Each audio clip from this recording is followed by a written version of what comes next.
விஜய் டிவில ஒளிபரப்பான பாரதி கண்ணம்மா சீரியல் மூலமா பிரபலமானவங்க தான் ரோஷினி ஹரிப்பிரியன். இவங்களுக்கு திருமணம் நடந்து முடிஞ்சிருக்கு. அதுவும் அவருடைய கணவர் சுந்தரமூர்த்தி பத்தி தான் இந்த வீடியோல பார்க்க போறோம். ரோஷினி ஆரம்பத்துல பாரதி கண்ணம்மா சீரியல் மூலம் தான் பிரபலமானாங்க. இந்த சீரியலை விட்டு விலகினதுக்கு அப்புறமா எந்த சீரியலுமே நடிக்காம குக்கு வித் கோமால் நிகழ்ச்சியில கலந்துக்கிட்டாங்க. இதை தொடர்ந்து தான் சினிமாவில் நடிக்க அவங்களுக்கு வாய்ப்பும் கிடைச்சது. அதுலயும் கருடன் படத்துல அவங்களுடைய யதார்த்தமான நடிப்பு பலருமே கவர்ந்தது. இதை தொடர்ந்து மெட்ராஸ் மேட்னி படத்திலையும் முக்கியமான கேரக்டர் நடிச்சிருப்பாங்க.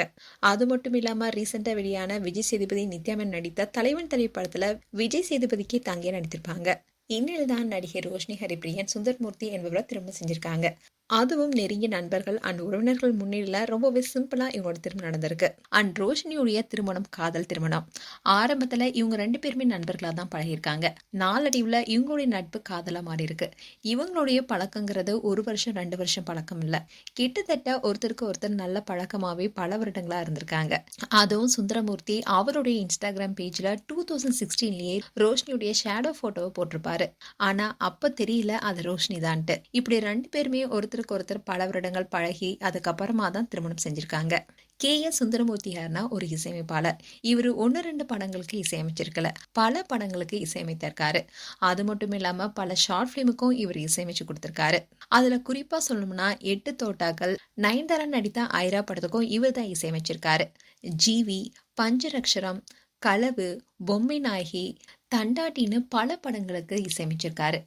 அதுலயும் ஓடிடில வெளியான நவரசா, சத்யா, 10 ஹவர்ஸ் போன்ற ஸ்ட்ரீமிங் தொடர்லயும் இவர் பணியாற்றிருக்காரு. அண்ட் இவருக்கு சின்ன வயசுல இருந்தே இசை மேல ரொம்பவே ஆர்வம் இருந்திருக்கு. அதுவும் தப்லா பிளேயர்ஸை பார்த்து தான் இவருக்கு இந்த ஆசையே ஏற்பட்டிருக்கு.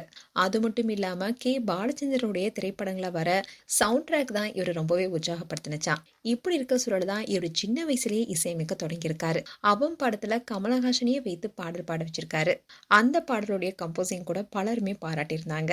அதோட இவருடைய தீம்ஸ்க்குனே தனி சிறப்பு இருக்கு.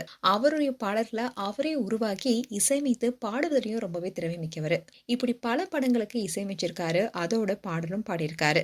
இப்படி இவர் ஒவ்வொரு படியா முன்னேறி இருக்கும் போது ரோஷினி தான் அவருக்கு பக்கபலமாகவும் இருந்திருக்காங்க.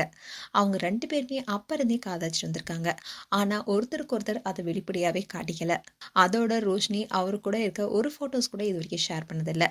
இன்னும் தான் பல வருடங்களா காதலிச்சிட்டு வந்த சுந்தரமூர்த்தியை கரம் பிடிச்சிருக்காங்க ரோஷினி ஹரிப்பிரியன்.